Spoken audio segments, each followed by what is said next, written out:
السلام علیکم اسٹوڈنٹس، آج کا ہمارا topic global warming a catastrophe in the making, class 8 English.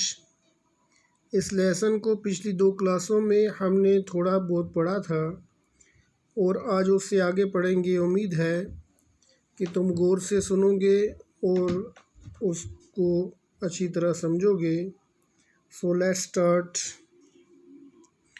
Jammu and Kashmir is unique in having more than 6% of land area under freshwater ecosystems that include subtropical lakes of Jammu, floodplain lakes of Kashmir Valley,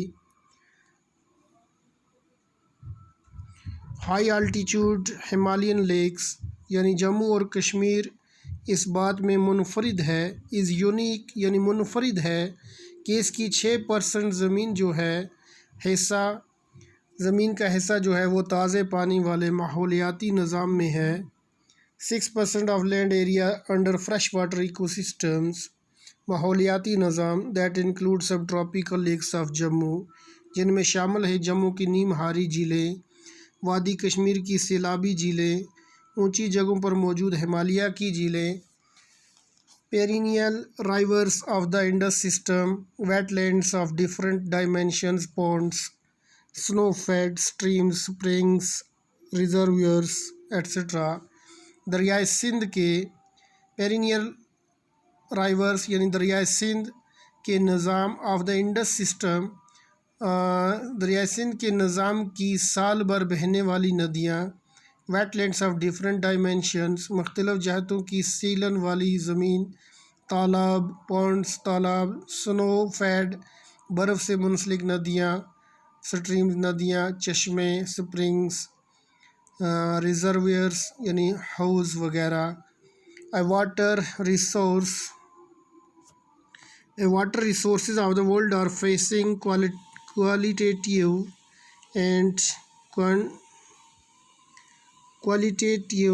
and quantitative degradation. It is said that the future international wars will be fought on water. جس طرح دنیا بھر کے پانی کے ذرائع معیاری اور مقداری گراوٹ کا سامنا کر رہے ہیں، یعنی ریسورس اس کے پانی کے جو ذرائع ہیں دنیا بھر کے وہ معیاری اور مقداری گراوٹ کا سامنا کر رہے ہیں۔ کوالیٹیٹیو اینڈ کوانٹیٹیو یعنی اس کی جو مقدار ہے یا اس کی جو معیار ہے اس میں گراوٹ آ رہی ہے۔ It is said that the future international wars will be fought on water. یہ کہا جاتا ہے کہ دنیا کی جو آنے والی جو وار ہوگی، جنگ جو ہوگی وہ پانی کے اوپر ہوں گی۔ Glaciers in Jammu and Kashmir are receding at an alarming rate compared to other glacial regions in the world.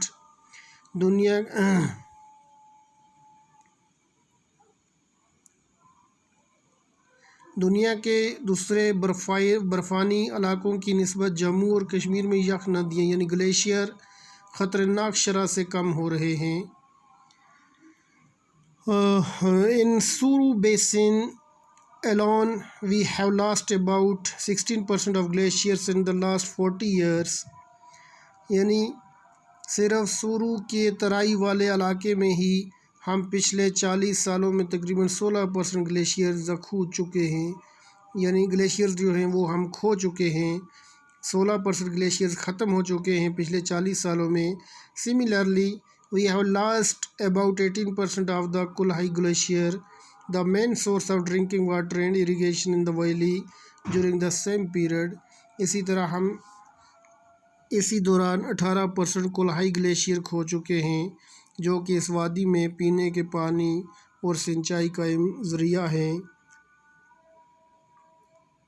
The reduction in snowfall together with the fast receding glaciers have resulted in water scarcity for irrigation and hydropower generation in some seasons. تیزی سے گھٹتے ہوئے جو glaciers ہیں، reduction جو ہے دا reduction in snowfall together with the fast receding glaciers, یعنی تیزی سے جو گھٹتے ہوئے گلیشیئرس ہیں ان کے ساتھ ساتھ جو برف باری ہے اس میں بھی آئی کمی کے نتیجے کے طور پر کچھ موسموں میں سینچائی کے لیے پانی میں کمی اور has resulted in water scarcity for irrigation and hydropower generation in some season. اور جو بجلی کی پیداوار ہے اس میں بھی کمی آ گئی ہے. frequency of flooding has also increased. سیلابوں کا بار بار آنا بھی بڑھ گیا ہے، یعنی سیلاب بار بار آتے ہیں. فریکوینسی آف فلڈنگ جو ہے یہ بڑھ چکی ہے، انکریز ہو چکی ہے. coupled with the unplanned urbanization and mismanagement of the Jhelum floodplains, the situation is going to be alarming in the near future. یعنی جو شہرکاری کی غیر منصوبہ بندی جو ہیں، جو coupled with the unplanned urbanization یعنی جو غیر منصوبہ بندی جو ہے شہرکاری کی، اور اس کے ساتھ دریائے جہلم کے سیلاب والی زمین یا Jhelum flood plains, mismanagement of the Jhelum flood plains, Jhelum کی سیلاب والی زمین سے متعلق the situation is going to be alarming in the near future. متعلق بد انتظامی سے مستقبل قریب میں حالت اور بھی خطرناک ہونے جا رہی ہے. Most of the wetlands that used to act as sponge during flooding are being converted into concrete landscape. زمینیں جو کہ سیلابوں کے دوران اسپنج کا کام دیا کرتی تھیں، کنکریٹ کی شکل میں بدلی جا رہی ہیں. So students, today our topic is going to stop here, and we will discuss in next class about this lesson, inshallah. Thanks.